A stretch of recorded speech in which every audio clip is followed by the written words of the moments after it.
Hello, good morning students. In this video lecture I am going to teach you about elastic potential energy. So what is elastic potential energy? It is the energy stored due to elastic deformations of a material or system. For example, when spring is stretched, energy is stored in it because of deformation which are produced in it. So this energy is called elastic potential energy.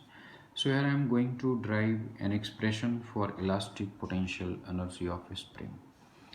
So I have a spring whose one end is tied to a rigid support and other end of this massless spring is attached to a block of mass m. In relaxed state, this block is here at this position, say O.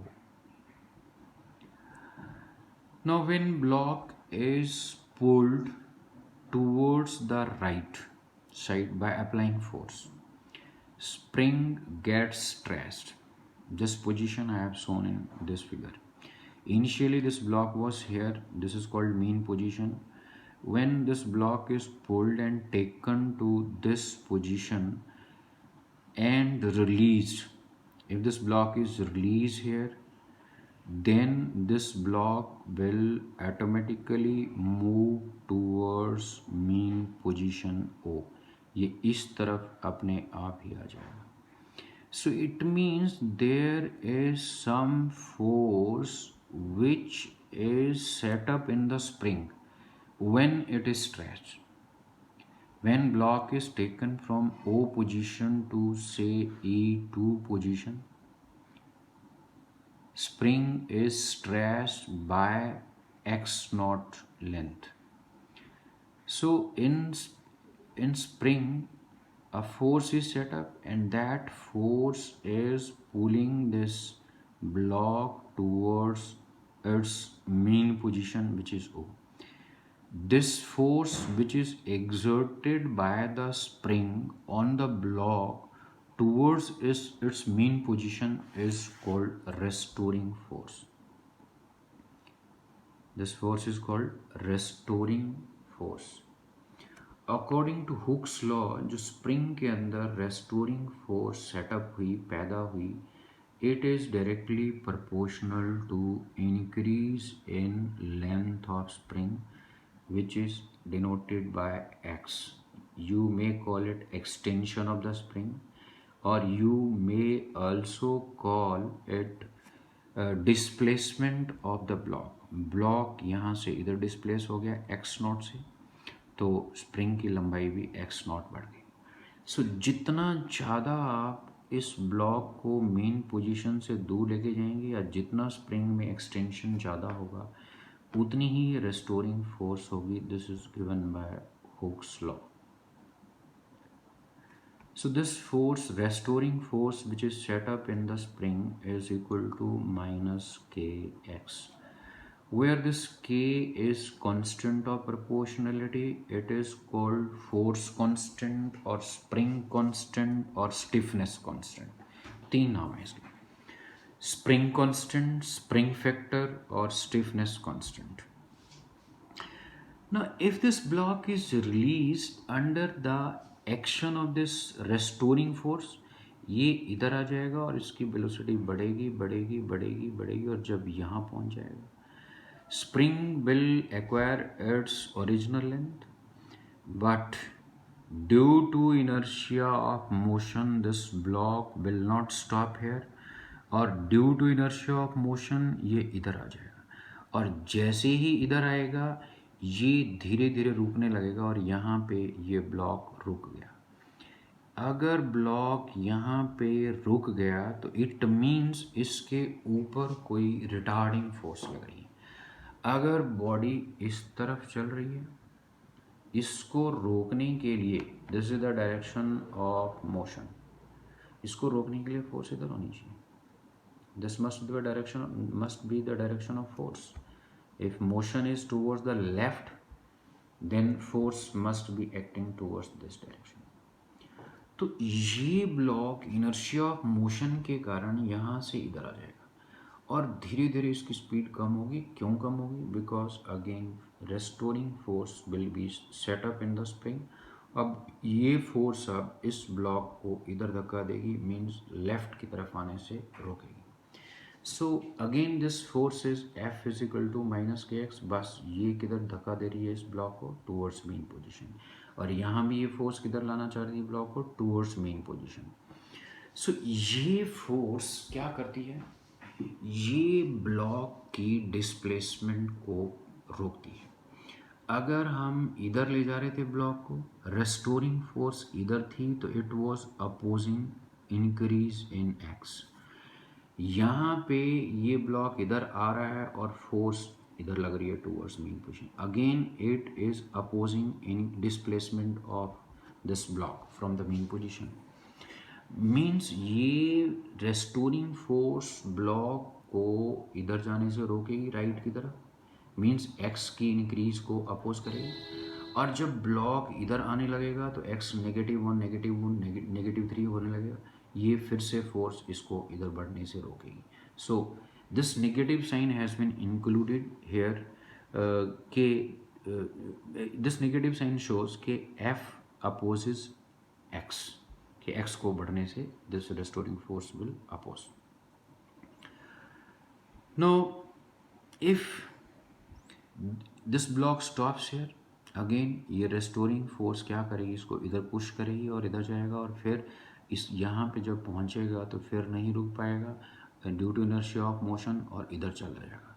So we can say when block is displaced from its mean position and released, it will execute oscillatory motion. The motion of this block will be oscillatory. Now we have to calculate work done to displace the block.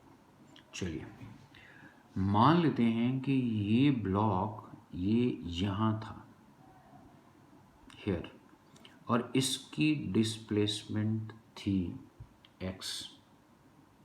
सो अगर block यहाँ पे है तो restoring force इधर होगी, and it will be F equal to minus kx. In order to move this block from this point to this point, say P to Q, we need to apply force. I am drawing here separate diagram. This is spring, और ये इसकी initial position, and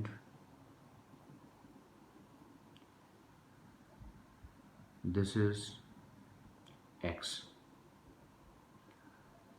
Now force is acting in this direction. This is restoring force. It is equal to minus kx. अगर हम इस block को यहाँ से P से Q ले जाना चाहते हैं, I need to apply force in this direction. This is the force exerted on the block by the spring. But if I want to move this block from P to Q, I need to apply force in this direction, and how much? Plus kx. अगर ये -5 है तो ये +5, बस direction का फर्क। Minus means इस तरफ और प्लस मीन्स इस तरफ। सो अगर ये -kx है तो I need to apply +kx force. This the displacement, से दिस इज dx.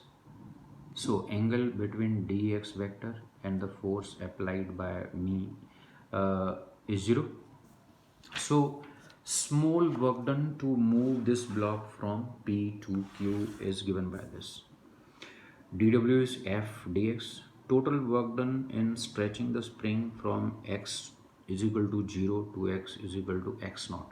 Means यहाँ से यहाँ तक ले जाने के लिए काम। Here x was 0, और इधर गया x बढ़ता गया बढ़ता गया बढ़ता गया, और यहाँ पे x नॉट। तो in order to calculate this work done, I took 2 points P and Q very close to each other. So ये displacement, this is displacement dx, और फोर्स इधर लगाई. So that work done is given by this. Now this is the work done by us in stretching the spring from x is equal to 0 to x naught. So force applied by us ये होगी.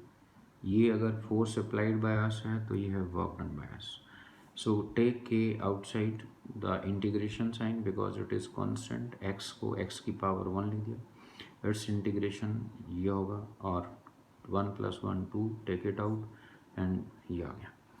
Now write upper limit here, तो it is x naught का square, फिर x की जगह lower limit, so it is the work done to stress spring by x naught.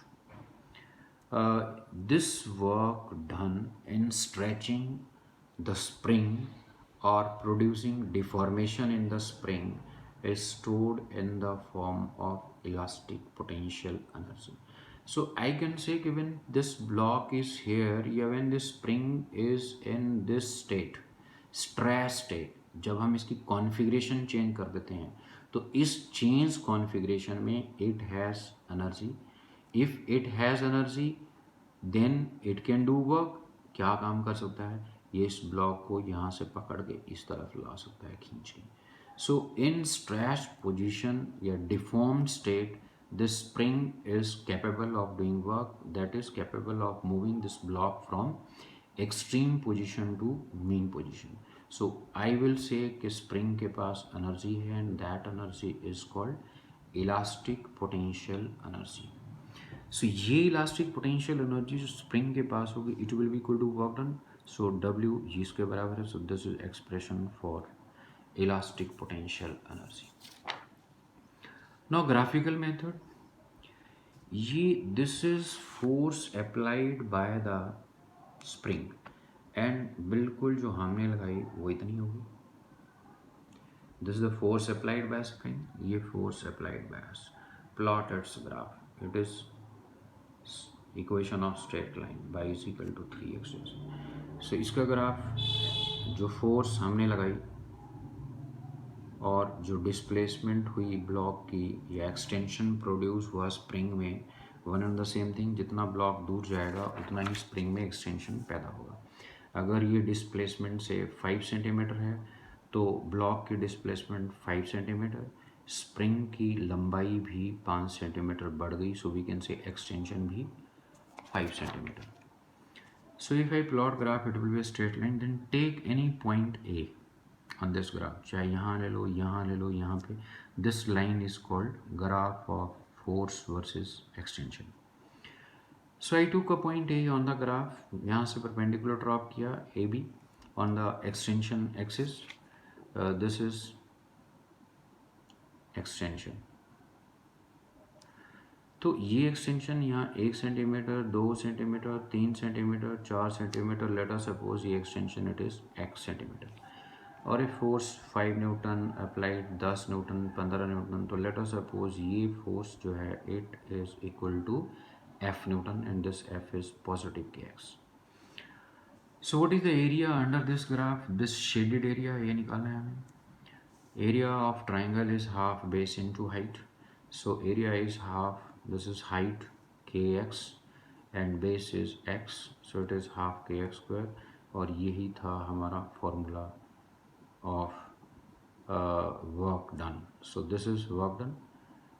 बस इतना फ़र्क था, इसको आप x नॉट ले लीजिए. You can take it x naught if you wish. x naught this is x naught. So this work done is equal to elastic potential energy. So we can say this area will give work done in stretching a spring या energy stored in the spring. Now graph's total energy, it will remain same. It is very clear from this expression. When this extension is 0, elastic potential energy is also 0. So when block is here, then elastic potential energy will be 0. Spring के पास कोई energy नहीं होगी. सो we can say यहाँ पे इसकी elastic potential energy नहीं होगी. जैसे जैसे हम इसको इधर लेके जाएंगे एक्सटेंशन बढ़ेगा बढ़ेगा बढ़ेगा और पोटेंशियल एनर्जी भी बढ़ती जाएगी, elastic potential energy, and here it will B maximum. अब हमने इसको यहाँ पकड़ रखा है तो इसकी इलास्टिक पोटेंशियल एनर्जी मैक्सिमम है, kinetic energy 0. When it is released इधर आएगा x विल डिक्रीज और x घटेगा तो इलास्टिक पोटेंशियल एनर्जी घटेगी. That decrease in elastic potential energy appears in the form of increase in kinetic energy of the block.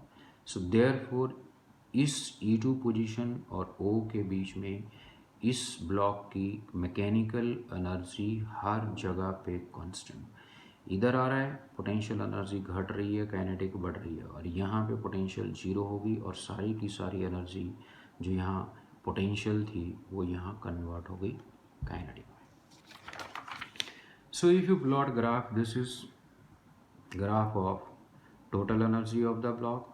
ये हर जगह constant, what ever may be the value of x. यहाँ x zero है, इधर x बढ़ रहा है 1 2 3 4 से 5, और इधर x is equal to -1 -2 -3 so x बढ़ेगा, तो सॉरी इसके इधर एक्स यहाँ जीरो है 1 2 3 4 5 से, and on the left side of it -1 -2 -3 -4 -5.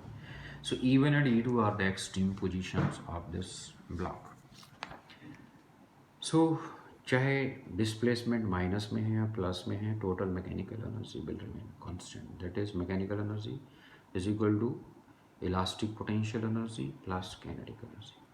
और ये ग्राफ जो है it is of elastic potential energy, this dotted one at mean position or O, elastic potential energy is 0।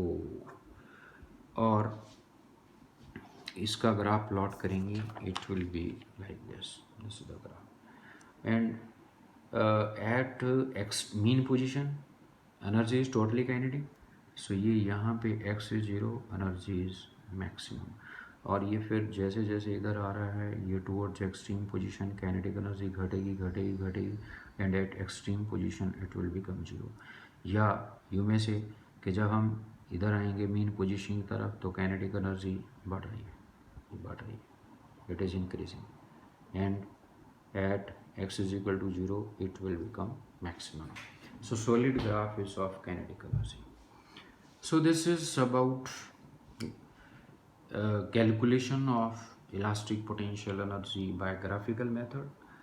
Now next one is we have numerical. This is a simple pedal, ये यहाँ से बांध रखा है, and this is equilibrium position. इसको हमने पकड़ा और यहाँ से इधर ले गए और इधर से बिल्कुल हॉरिजॉन्टल कर दी। सो जैसे जैसे हम इसको ऊपर लेके जाएंगे it will gain potential energy. Suppose initially ये फ्लोर को टच कर रहा था और यहाँ से पकड़ा आपने, इसको ऐसे ले गए और 90 डिग्री से इसको इधर कर दिया, and this string becomes horizontal, and this is 1.5 metre. So this is the height gain when this bob is taken from B to A. So it gains height, so it has gravitational potential energy at A. इधर जाएंगे Bob को लेके तो potential energy बढ़ती जाएगी। So here its potential energy, gravitational potential energy is mgh, where h is equal to 1.5 and m is mass of the bob. Now this bob is released from point A और ऐसे आया इस तरफ, तो we are to calculate speed of this bob at point B जब यहाँ हुआ। तो लेट अस सपोज यहाँ इसकी जो स्पीड है बॉब की जब यहाँ पहुँचा it is v, and it is given that Bob loses 5% of its gravitational potential energy against air resistance when it moves from A to B। ए से बी आता है तो 5% एनर्जी खत्म हो जाती है against air resistance. So we can say यहाँ पे अगर इसकी ग्रेविटेशनल पोटेंशियल एनर्जी 100 जूल थी तो यहाँ आएगा घटती गई और ये यहाँ पे इसके पास 95 जूल काइनेटिक एनर्जी होगी। 5% कहाँ गई, सारी पोटेंशियल एनर्जी क्यों नहीं काइनेटिक एनर्जी में कन्वर्ट हुई, because air resistance. So it has been given कि at B its kinetic energy is 95% of gravitational potential energy at A. So at B kinetic energy is equal to 95% of gravitational potential energy at A. So at B its speed is v, so इसकी kinetic energy इतनी होगी B पे। 95% of mg, this is mgh, this is the potential energy at A. So m और m cut जाएगा, substitute values, this is the speed with which Bob will arrive at point B. Now I have two springs. They have spring constant K1 and K2. So before discussing this question, I should tell you कि what is spring constant. ये एक spring है. Now in order to increase its length, you need to apply force. तो इस spring की लंबाई 1 centimetre increase करनी है, just 1 centimetre. This is initial position of spring. हमने थोड़ा सा लंबा कर दिया, इसकी लेंथ 1 सेंटीमीटर बढ़ा दी. So we need force.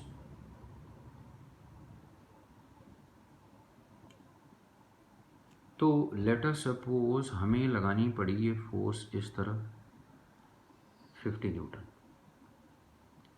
तो 50 newton force applied on spring increases its length by 1 centimetre.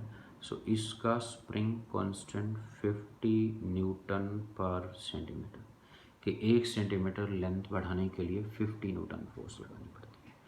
सो ये है spring constant. Now in magnitude I can write restoring force, a force exerted by, yeah, this is the force exerted by spring और ये force exerted by us. तो from here F by X is equal to K. So we can spring constant is force applied to produce unit extension. Force applied to increase length of spring by unity means 1 centimeter और 1 metre. Its units क्या होंगे? Newton per metre SI unit, but generally हम newton per centimetre लेंगे.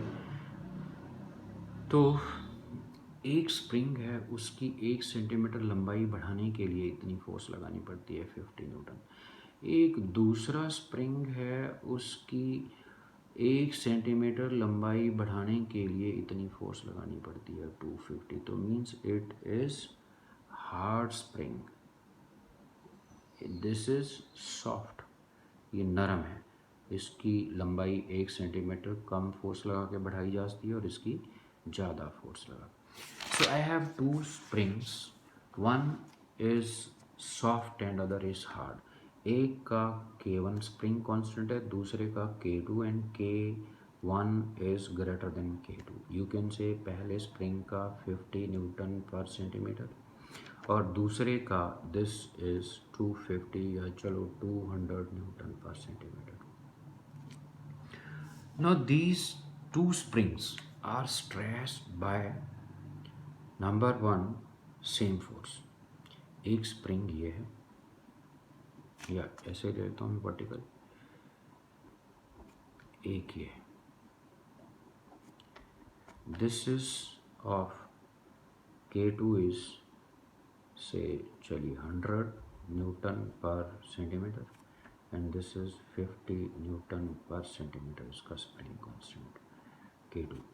This is K1. K1 is greater than K2. तो इसके ऊपर लगाई 100 Newton force, इसके ऊपर भी 100 न्यूटन फोर्स से नीचे खींचा. सो दोनों स्प्रिंग के ऊपर 100 न्यूटन फोर्स लगाई. तो इफ़ यू सी केयरफुली, इसकी 1 सेंटीमीटर लंबाई बढ़ाने के लिए 50 न्यूटन, तो 100 न्यूटन इसकी लंबाई बढ़ाएगी 2 centimetre.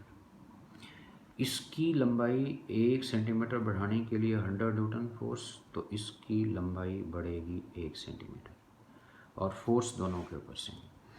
Now work done we know it is kx². और यहाँ पे पहले स्प्रिंग की लंबाई x1 बढ़ी, सो K1 इसका स्प्रिंग कांस्टेंट है. This is the work done. और W2 को स्ट्रेच करने के लिए वर्क डन ये कट गया.